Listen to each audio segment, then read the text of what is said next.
sua Bíblia, vamos ler aqui, né, a nossa exposição. É um capítulo, eu vou ler até o verso 19, eu não vou ler todo o capítulo, né? Eu vou ler do verso 1 ao verso 19, que é o que nos interessa hoje aqui. O nosso foco está nesses versos aqui de 1 a 19. Né? Depois a gente vai e passa para as consequências, né, da conversão de Saulo. Observa bem aqui o texto. Saulo, respirando ainda ameaças e morte contra os discípulos do Senhor, dirigiu-se ao sumo sacerdote e lhe pediu cartas para a sinagoga de Damasco, a fim de que, caso achasse alguns que eram do caminho, tanto homens como mulheres, os levasse preso para Jerusalém. Enquanto seguia pelo caminho, ao aproximar-se de Damasco, subitamente uma luz do céu brilhou ao seu redor. Ele caiu por terra e ouviu uma voz que lhe dizia: Saulo, Saulo, por que você me persegue? Ele perguntou: Senhor, quem é você? E a resposta foi: Eu sou Jesus, a quem você persegue. Mas levante-se e entre na cidade, onde lhe dirão o que você deve fazer. Os homens que viajavam com Saulo pararam emudecidos, ouvindo a voz, mas não vendo ninguém. Então Saulo se levantou do chão e, abrindo os olhos, nada podia ver. E guiando pela mão, levaram para Damasco. Esteve 3 dias sem ver, durante os quais nada comeu e nem bebeu. Havia em Damasco um discípulo chamado Ananias. O Senhor lhe apareceu numa visão e lhe disse: Ananias, ao que respondeu: Eis-me aqui, Senhor. Então o Senhor lhe disse: Levante-se, vá à rua que se chama Direita, na casa de Judas, procure um homem de Tarso chamado Saulo. Ele está orando. E numa visão, viu entrar um homem chamado Ananias e impor-lhe as mãos para que recuperasse a vista. Ananias, porém, respondeu: Senhor, de muito tenho ouvido a respeito desse homem, quanto mal tem feito aos teus santos em Jerusalém. E aqui em Damasco ele tem autorização, isso aqui é a carta de Paulo, né? Dos principais sacerdotes para prender os que invocam o teu nome. Então a carta era um conduto de ele agir livremente para prender os irmãos da igreja. Mas o Senhor disse a Ananias: vá, porque este é para mim um instrumento escolhido para levar o meu nome diante dos gentios e reis, bem como diante dos filhos de Israel, que seriam os judeus, os conterrâneos de Paulo. Pois eu mesmo vou mostrar a ele quanto deve sofrer pelo meu nome. Isso aqui não é uma vingança, não é uma retribuição. Não vai entender isso aqui. Então Ananias foi e, entrando na casa, impôs as mãos sobre Saulo, dizendo: Saulo, irmão. Olha só aqui já a mudança de tratamento com Saulo. O Senhor Jesus, que apareceu a você no caminho para cá, me enviou para que você volte a ver e fique cheio do Espírito Santo. Imediatamente, caíram dos olhos de Saulo umas escamas parecidas com escamas, e ele voltou a ver. A seguir, levantou-se e foi batizado. E depois de comer, sentiu-se fortalecido. Até aqui o texto. Vamos orar ao Senhor.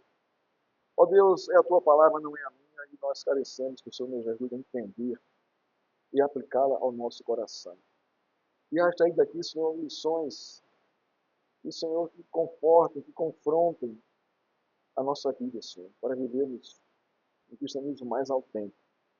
Obrigado pela tua graça, pelo poder do teu Espírito, Senhor, e por termos acesso à tua palavra e a essa narrativa.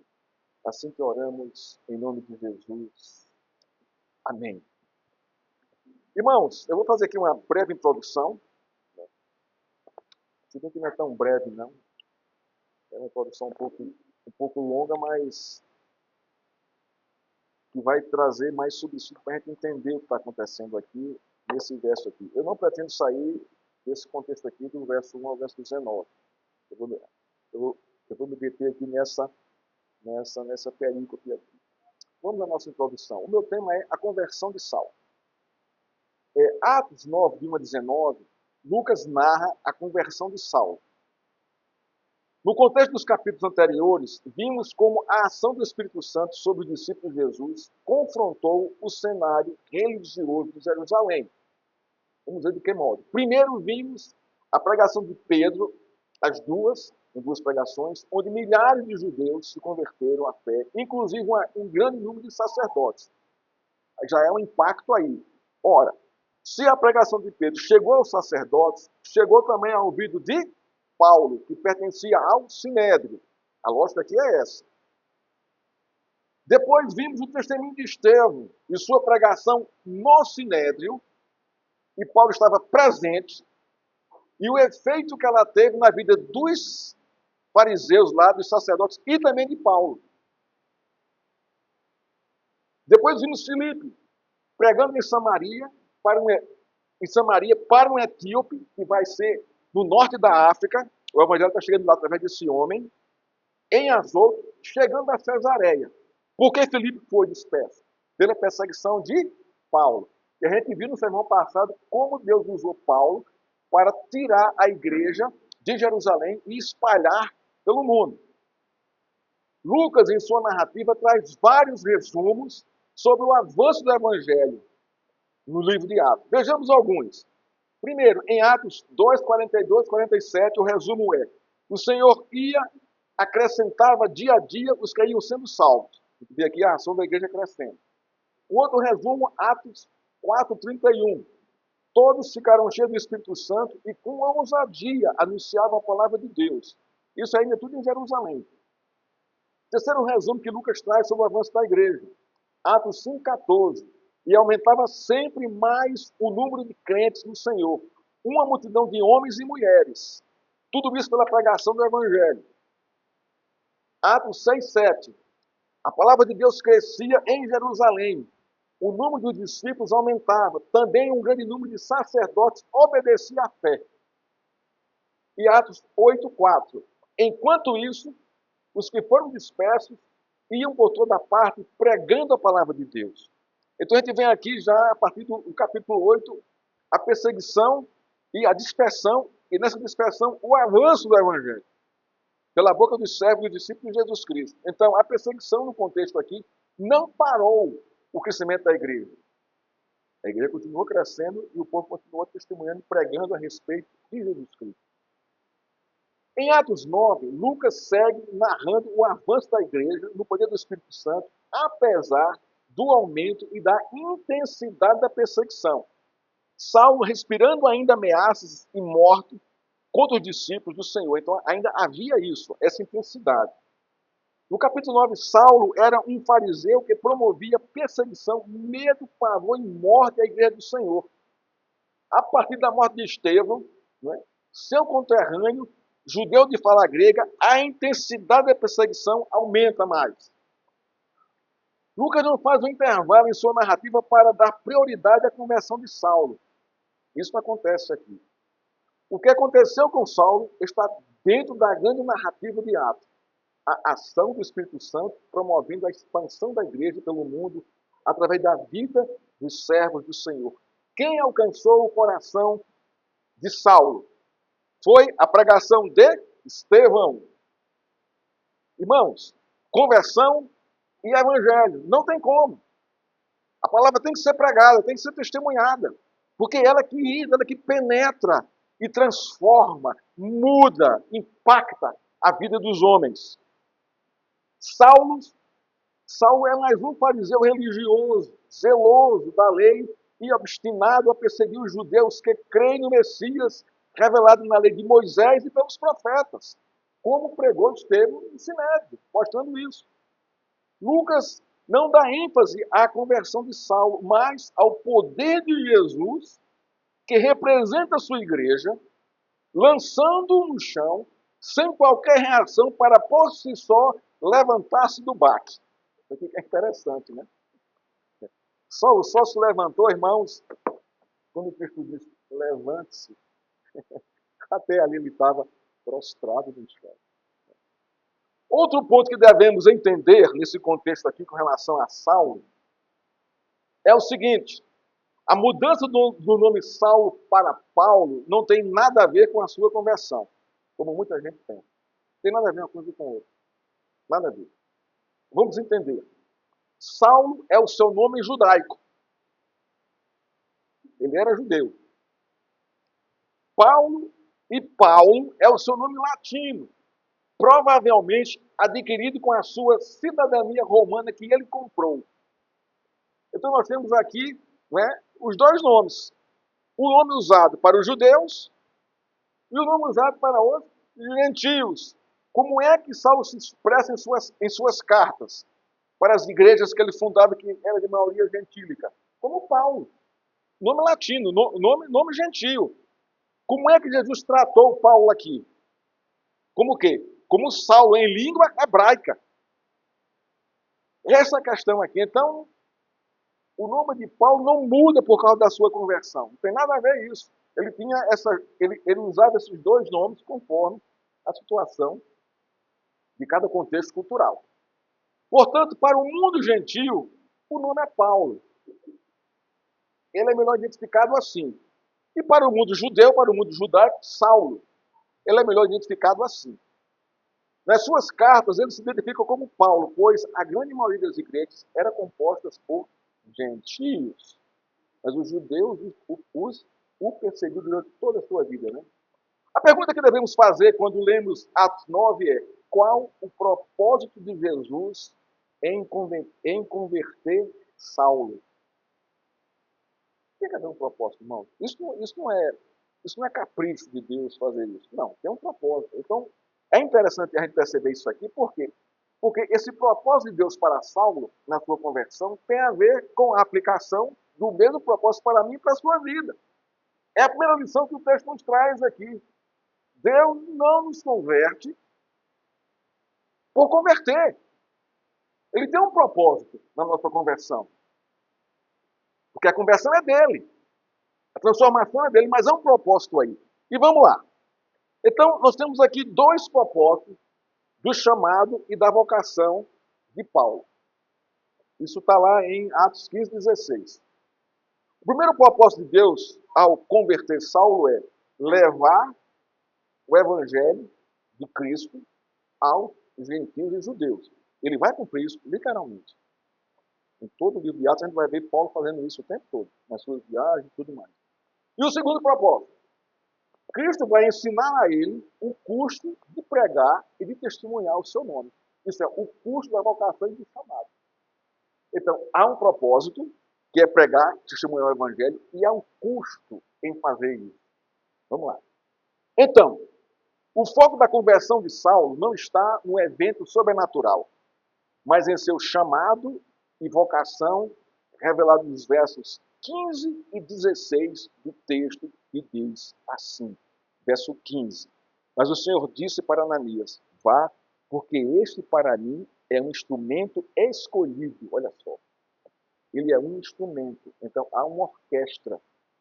E Paulo é mais um instrumento nessa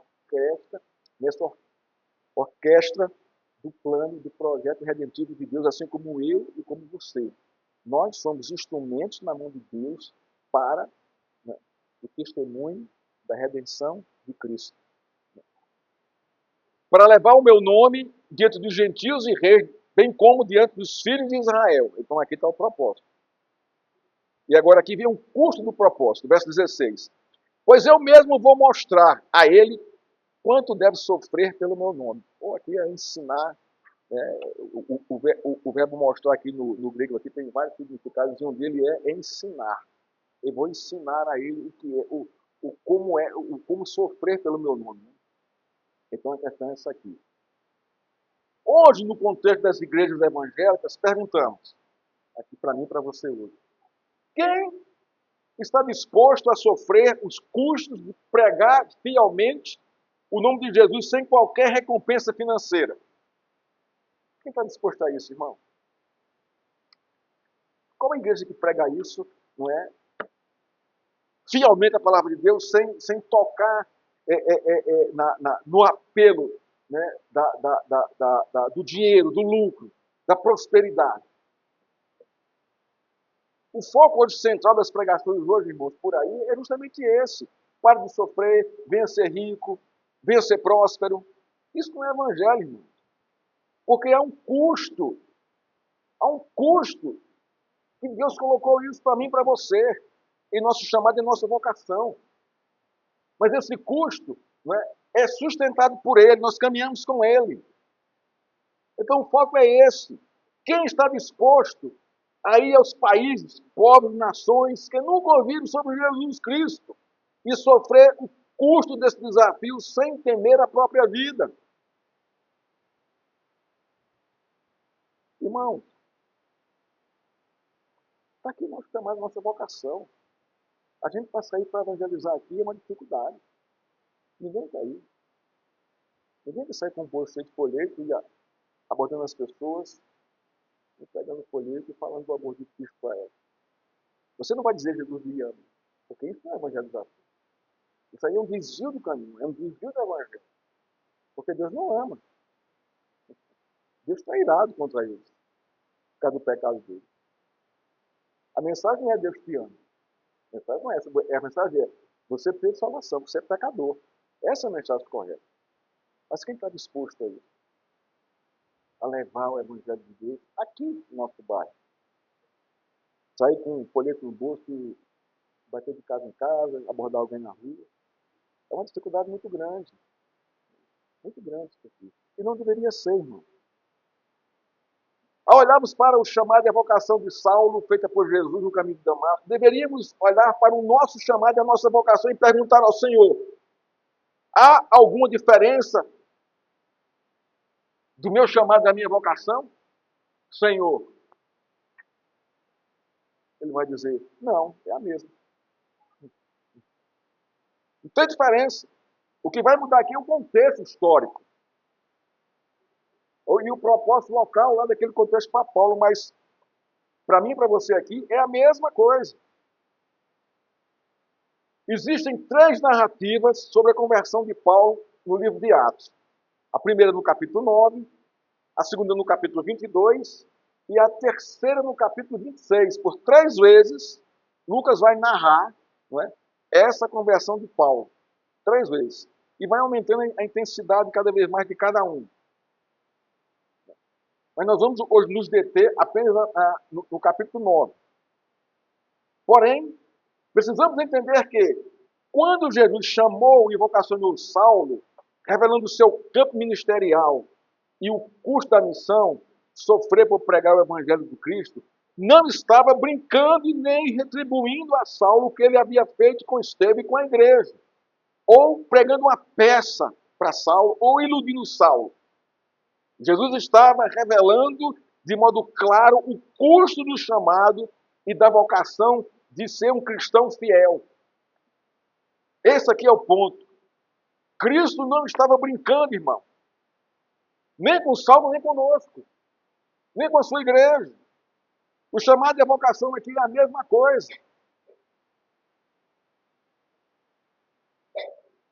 Hoje vamos observar 6 pontos centrais na conversão de Saulo em Atos 9, de 1 a 19, narrados por Lucas. 6 pontos. Breve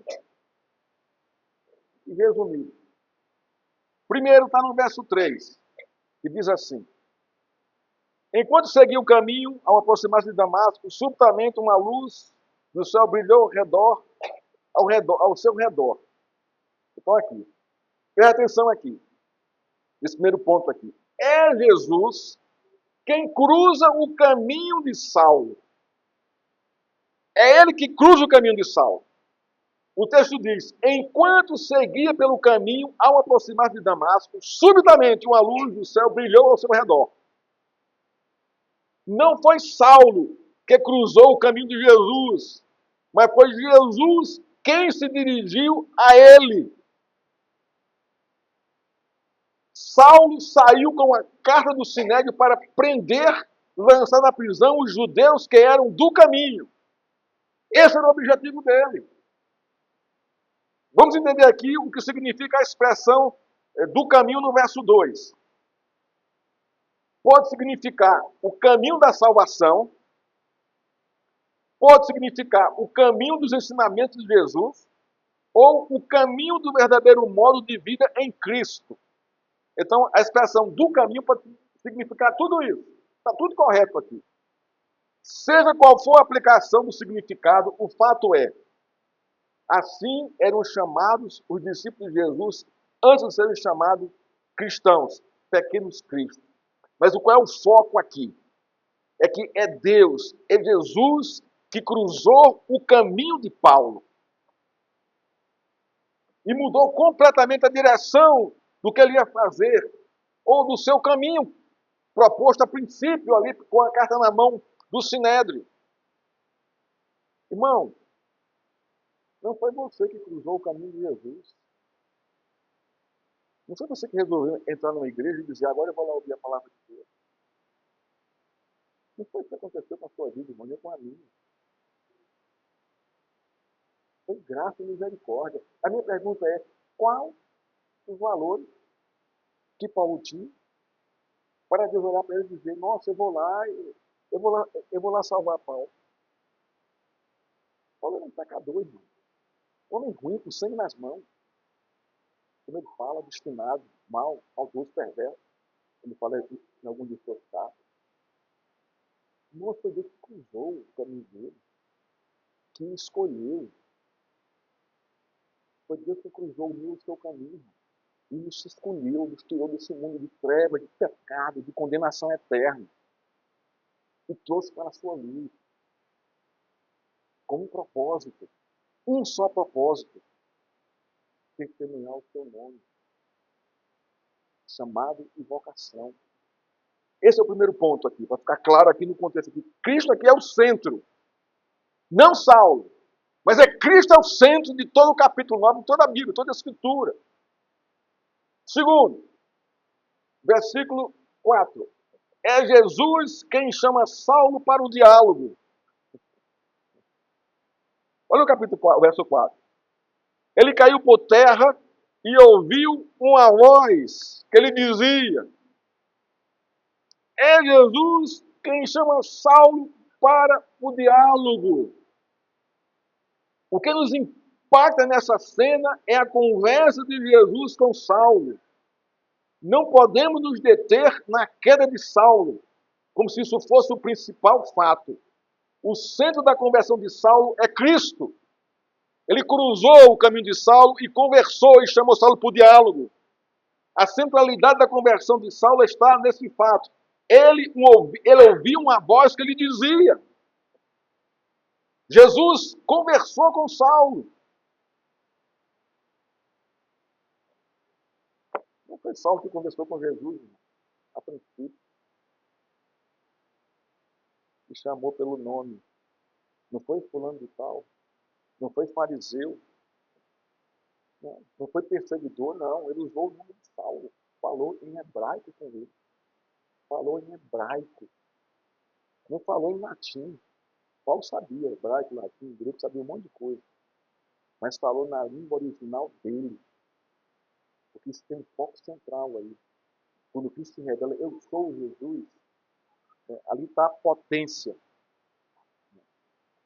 do entendimento para Saulo, dos profetas, da lei. Eu sou o Messias, que está revelado por Moisés e os profetas. Eu sou Jesus, em hebraico. E Saulo ali entendeu tudo certinho. Ele conhecia ele.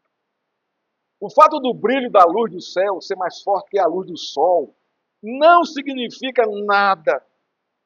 Mesmo esta luz brilhando ao redor de Saulo, a voz de Jesus são as suas palavras que vão fazer toda a diferença. Se tem a luz, mas não tem as palavras de Jesus, só de se levantar e ir embora. Mas não foi assim que aconteceu. Tem o clarão que envolve, que acolhe Saulo, que o derruba por terra, e vem em seguida as palavras de Jesus. Não há como discernir o que significa a gloriosa luz que envolveu Saulo se não houver a manifestação da palavra de Deus nesse contexto. Isso que nos importa. Foi a voz que ele ouviu. A luz sem a manifestação da palavra de Deus não teria qualquer sentido para Paulo. O que impactou Saulo, que já estava por terra, foram as palavras de Cristo dirigidas a ele. Usando o nome dele, especificamente para ele. Olha, ele ia com um grupo de oficiais de Sinédrio. Ele ia sozinho. É tanto que ele foi guiado por alguns deles até Damasco, que estava cego. Ou os homens que viajavam com Saulo pararam emudecidos, ouvindo a voz, mas não vendo ninguém. Então os homens ouviram Deus chamando Saulo, não ele, mas Saulo, especificamente Saulo. A eleição, irmãos, é pessoal, é estratégica de Deus. Cristo cruza o caminho de Saulo, sua glória derruba por terra, ele fala com ele para dar total sentido ao chamado e à vocação de Saulo. A verdadeira manifestação de Deus vem por meio da sua viva e eficaz palavra. Os sinais devem confirmar a fiel palavra de Deus.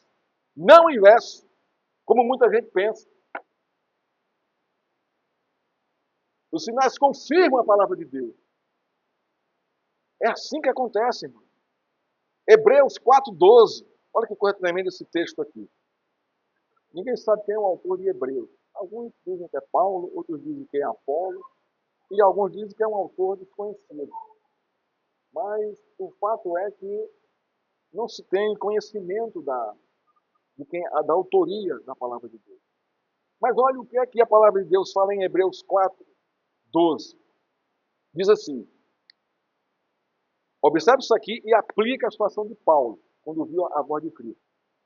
Porque a palavra de Deus é viva e eficaz. É mais cortante do que qualquer espada de 2 gumes. E penetra até o ponto de dividir alma e espírito, junto e medula. E é apta para discernir os pensamentos e propósitos do coração.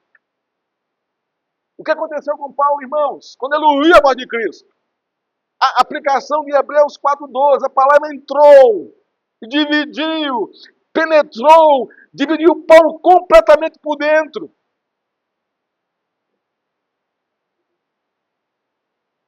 Fundamentado em Hebreus 4:12, nós podemos entender, irmãos, o que aconteceu com Paulo no caminho de Damasco.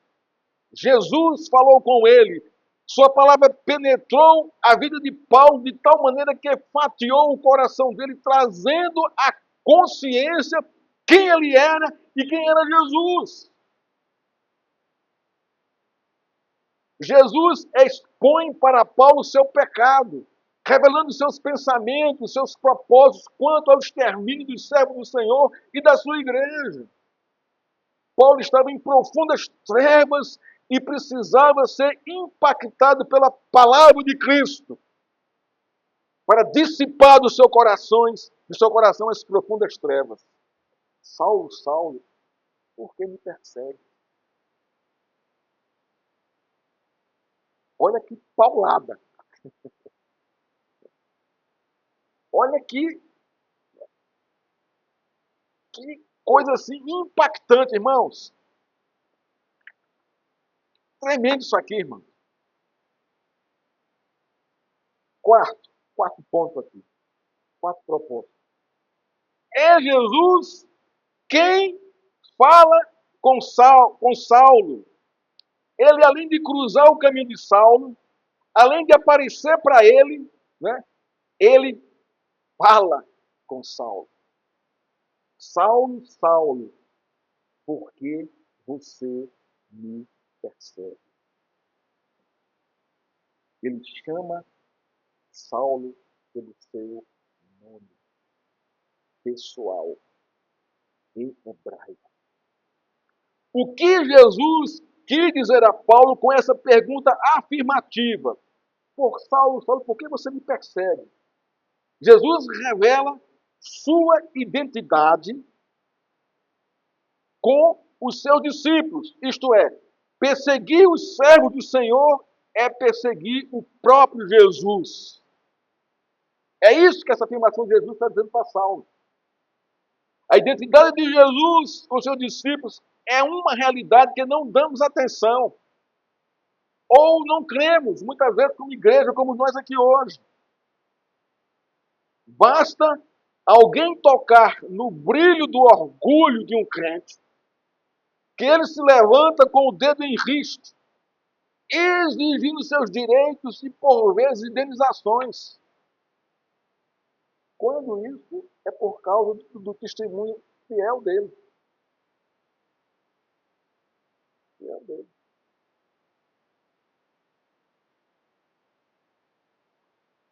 Irmão,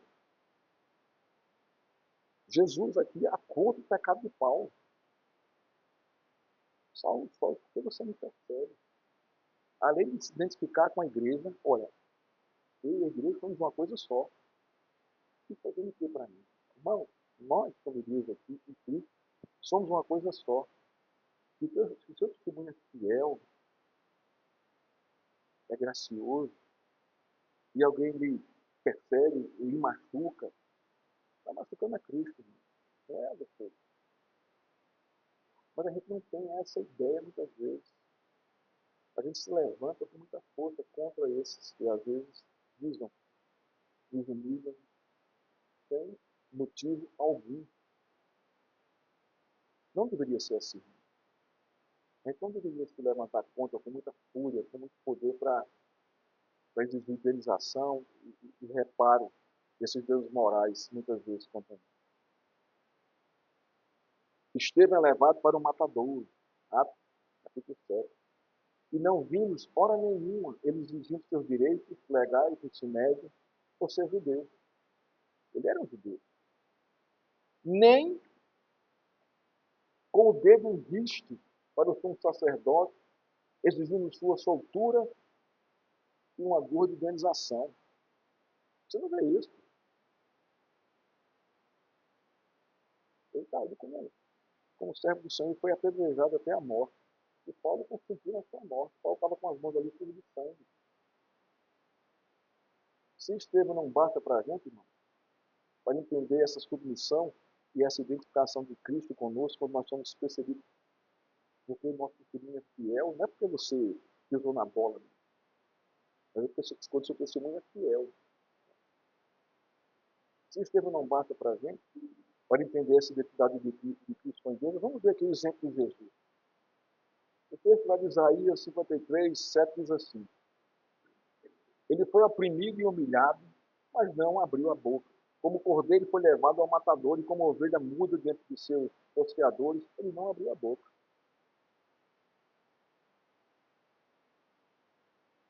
Por que Estevão e Jesus não abriram a boca diante de seus algozes, exigindo seus direitos? Por quê? Eles tinham a plena consciência da identidade de Deus em suas vidas. É isso que está acontecendo aqui. Porque nós igreja tem essa identidade com Cristo. Se persegue a igreja, não se perseguem a Cristo. Continua fazendo o que você tem que fazer, sendo fiel ao Senhor, testemunhando o seu nome. Continua testemunhando, não vale. Não se levante contra, não, porque tem quem faça isso por você. Submeta-se à palavra de Deus. Né? Então, a pergunta afirmativa de Jesus para Saulo revelava que perseguir a igreja fiel do Senhor é perseguir o próprio Senhor. Saulo, você não vai destruir a minha igreja jamais. Não vai. Está aqui até hoje na história. Quinto ponto. Saulo responde a Jesus com uma pergunta. Aqui já começa o diálogo. Né? Está no verso 5 aqui, que diz assim. E ele perguntou, Senhor, quem é você? É interessante. A pergunta de Saulo revela que ele mesmo, no chão, cego pela gloriosa luz divina de Cristo, ele viu Jesus ressurreto. Por isso ele pergunta, Senhor, quem é você? Tem como o texto confirmar que Paulo viu a Jesus, irmão? Vamos ver aqui Atos 9, 27. Vai testificar que Paulo viu a Cristo pela boca de Ananias. Olha o que diz o texto. Paulo é levado. Paulo chega em Jerusalém e Barnabé vai com ele e apresenta ele aos apóstolos, e Barnabé dá um testemunho a respeito dele. Diz assim, Barnabé falando com os apóstolos: contou-lhes como Saulo tinha visto o Senhor no caminho no caminho, e que o Senhor tinha falado com ele. Então aqui Saulo viu o Senhor. Ele viu a Cristo. Ele viu a Cristo. E ele pergunta: Senhor, quem é você? Quem é você?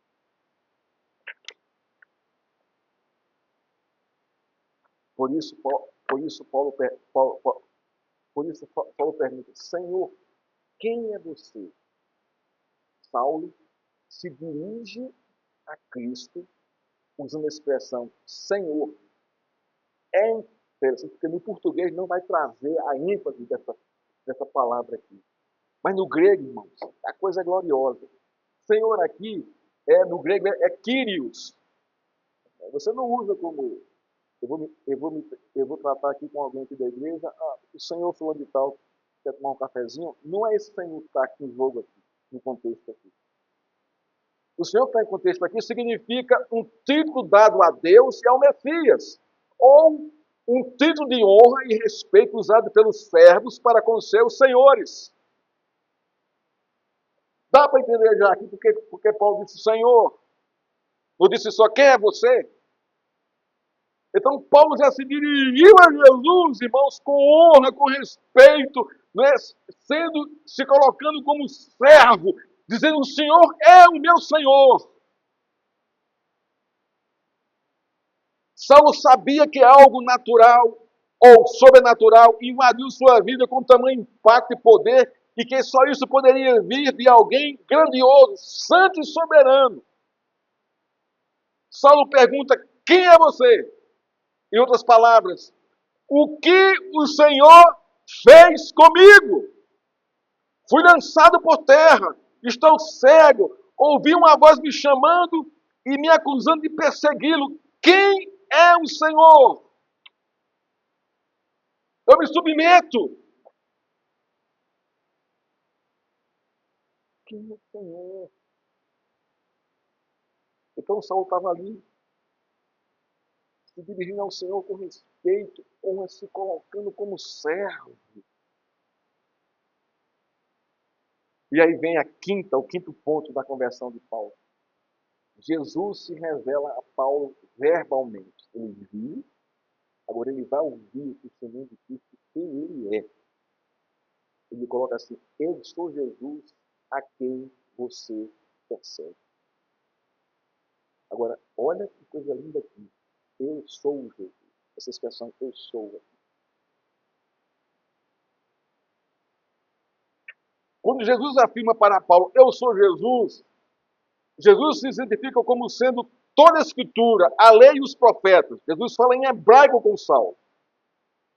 Isso está lá em Atos 26:14. Vamos lá para Atos 26:14 para a gente confirmar isso aqui, para não dizer que eu estou inventando da minha cabeça aqui, essa coisa aqui, né? É no terceiro testemunho de Saulo, né, sobre a sua conversão. Atos 26:14. Diz assim: e caindo todos por terra, ouvi uma voz que falava em língua hebraica. Atos 26:14. Irmãos, por que Jesus falou com Saulo em língua hebraica e disse que eu sou? Ele se identifica como o Messias proclamado por Abraão, Moisés, Davi e os profetas. Isso é o ponto aqui. Aquilo que Estevão pregou no sermão do Sinédrio aqui está confirmado aqui pela boca de Jesus. Eu sou Jesus. Eu sou. O diálogo de Jesus com o Saulo não foi em grego, nem em latim, mas em hebraico. Isso impactou a vida de Saulo e seu entendimento a respeito do Messias, revelado nas alianças de Deus com o seu povo. Adão, Noé, Moisés, Davi, João Batista e Cristo. A resposta de Saulo ao Senhor Jesus está em Atos 22:10. Aqui Nós não temos, não é? Mas o que foi quando Saulo ouviu? O que foi? Qual foi a atitude de Saulo ao ouvir? Quando Jesus falou que eu sou Jesus a quem você persegue. Vamos lá, Atos 22, verso 10. Diz o texto assim: Então perguntei, Senhor, o que devo fazer? Essa foi a resposta de Paulo para Cristo, quando Cristo disse, eu sou Jesus a quem você persegue. Aqui o texto não traz aqui a continuidade do diálogo, mas em Atos 22, 10, Paulo fala o que aconteceu. Ele pergunta, Senhor, o que devo fazer? Irmão, será que conseguimos perceber a mudança radical na vida de Saulo? Na pergunta de Atos 22, 10 e na pergunta de Atos 9, 5. Em Atos 9, 5, a pergunta foi, Senhor, quem é você? Em Atos 22, 10, a pergunta foi, Senhor, o que devo fazer?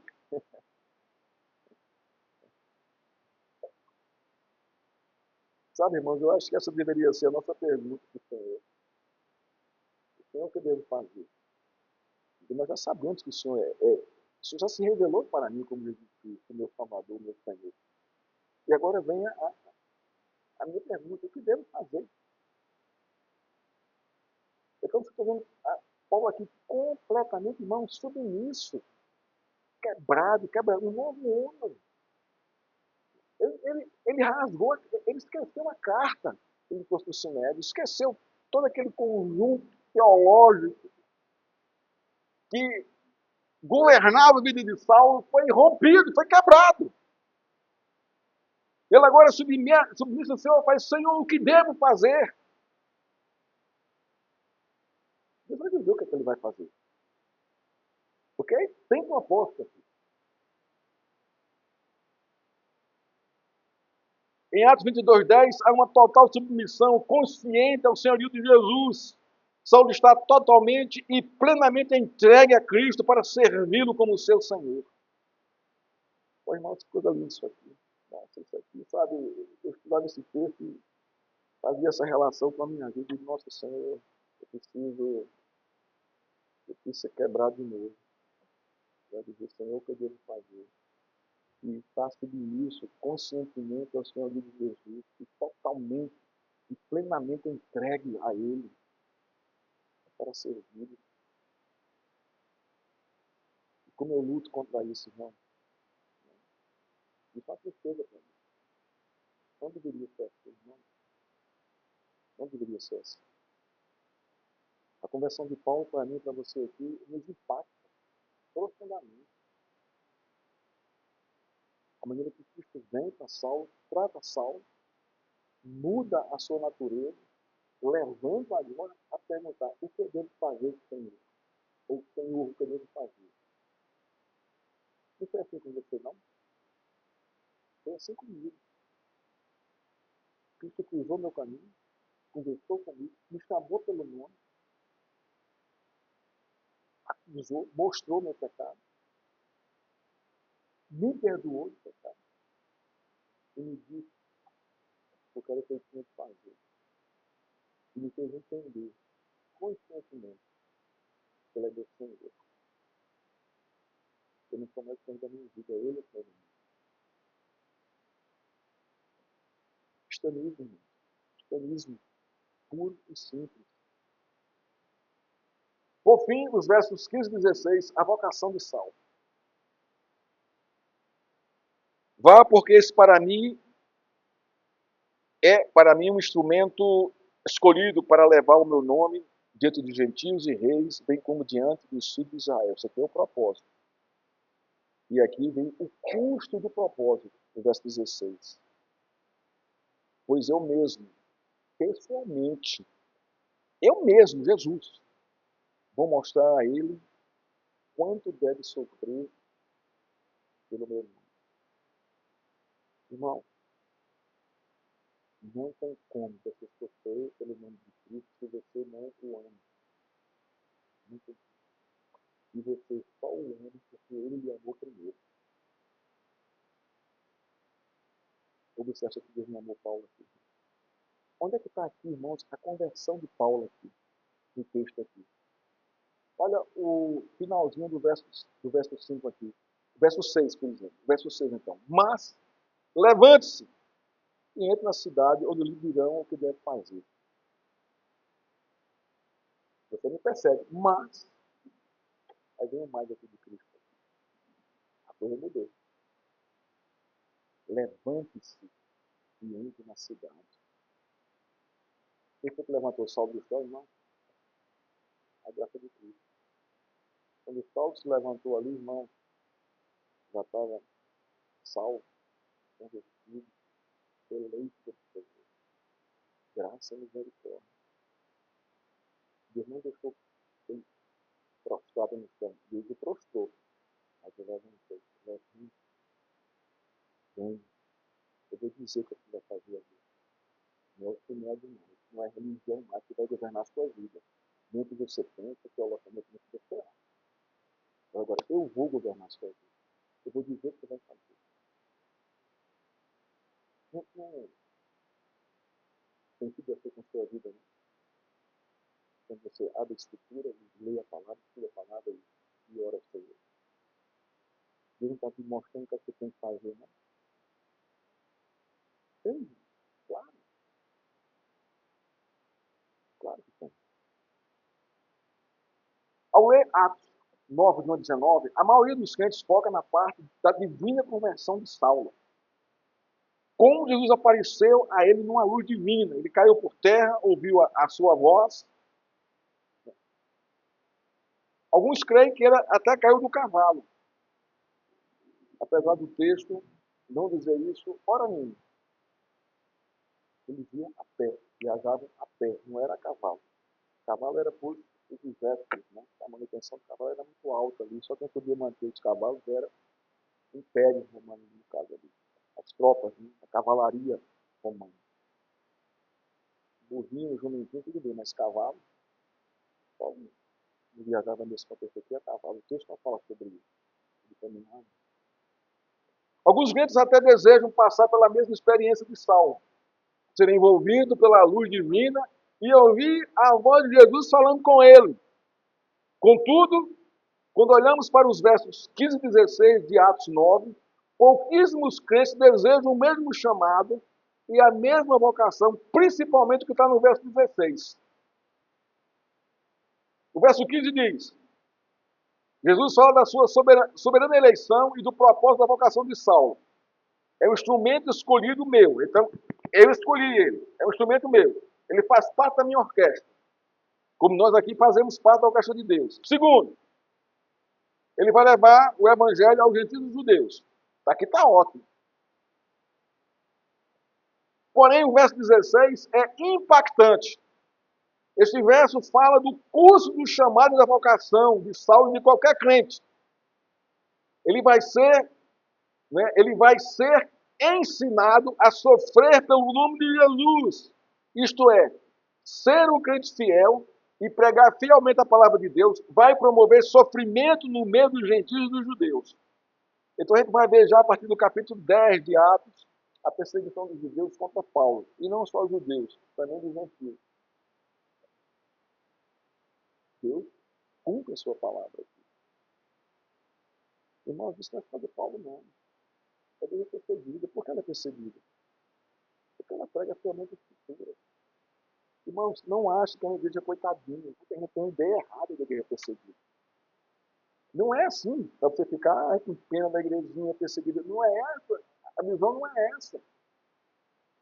Porque o inferno não vai destruí-la. Ninguém vai destruir a igreja. A igreja perseguida, para mim e para você, é um testemunho do poder do Evangelho de Deus penetrando os corações das pessoas, dos homens, das mulheres, do mundo. É isso que nós devemos pensar dessa forma. Não, o coitadinho dos meus irmãos estão ali no norte da África, sofrendo com a perseguição islâmica, sofrendo com a perseguição do hinduísmo. Irmão, não é essa. Não é isso. O entendimento não é esse. Mas é mostrando o poder que a igreja tem de continuar proclamando o Evangelho do Senhor, apesar de todas essas barreiras contra ela. Ela está firme e fiel. Ela é indestrutível, a igreja do Senhor. Não se destrói. Se persegue, se mata, mas não se destrói. Então é para nós nos alegrarmos ali. Olha a penetração do Senhor nesse contexto aqui. Entre essas tribos africanas, entre os muçulmanos, entre os hindus, entre os terroristas, entre o narcotráfico ali na Colômbia, aqui do Brasil, está entrando, está penetrando e convertendo gente. Por isso que ela é perseguida. Porque eles não resistem. E não tem como resistir, como enfrentar esse poder do Espírito Santo. Então se alegre com isso. Porque é um testemunho para mim e para você. Deus continua vivo na terra, expandindo a sua igreja e aumentando, né, o número dos cidadãos do novo céu, da nova terra.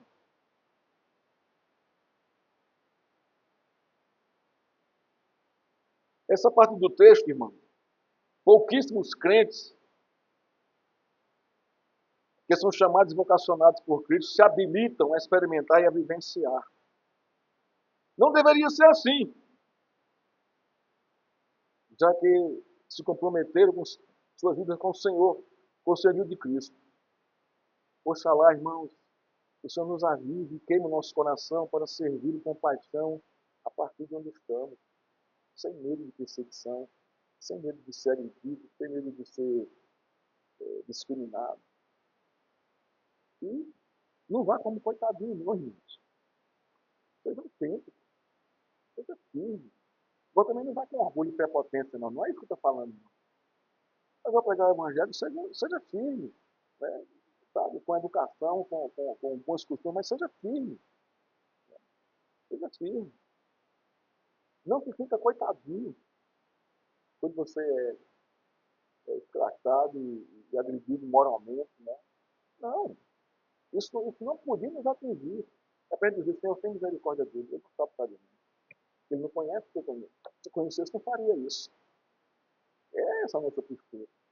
Isso não vai arrancar pedaço nosso, não, irmão. Não arranca pedaço, não. Seja que crente autêntico, um crente fiel, mas, sabe, com graça, com verdade no coração. No capítulo 10 de Atos, Paulo começa a vivenciar a realidade de Atos 9:16. Ele vai ser perseguido até a morte. Quem mata Paulo? Não.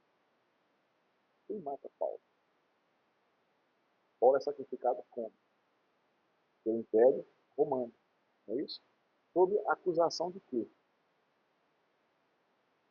De um blasfêmio pelos judeus e de um que promove transtorno, né, no meio do povo pelos gentios. Toda a artimanha da religiosidade gentia, as magias, as imagens, tudo mais, Paulo vai destruindo com relação à pregação do Evangelho. Isso vai afetando as pessoas que vivem disso. Então, elas se levantam contra ele. Então, a gente vai passar por aqui pelo livro de Atos e vai ver isso aqui.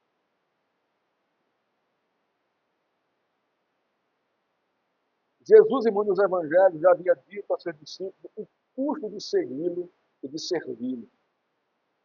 Mateus 16:24 se repete em Marcos e se repete em Lucas 15. Se alguém quer vir após mim, é que Jesus fala para os seus discípulos, a si mesmo se negue. É o que Paulo fez aqui. Tome sua cruz, é o que Jesus ofereceu a Paulo. E siga-me. Saulo recebe esse mesmo chamado, assim como eu e assim como você. Para o crente fiel, irmãos, não há outro caminho. Este é o caminho traçado por Cristo para todo crente fiel. O mesmo caminho de Paulo. Paulo, suas proporções, seus contextos, a realidade lá da história passada, mas o princípio chamado é o mesmo. E o propósito é o mesmo. Pregar o Evangelho. Saulo recebe esse chamado, assim como eu e você.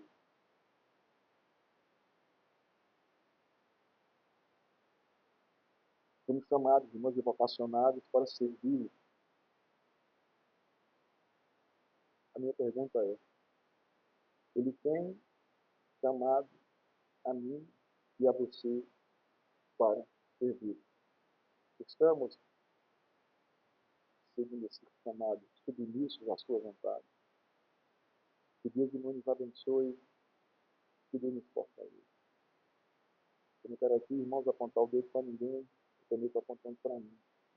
Mas que a partir do que nós ouvimos hoje aqui, nós possamos clamar ao Senhor: Senhor, aviva minha alma, meu coração, aviva minha vida, Senhor, para servir. E eu sei que não enfiei a tempo com o Senhor.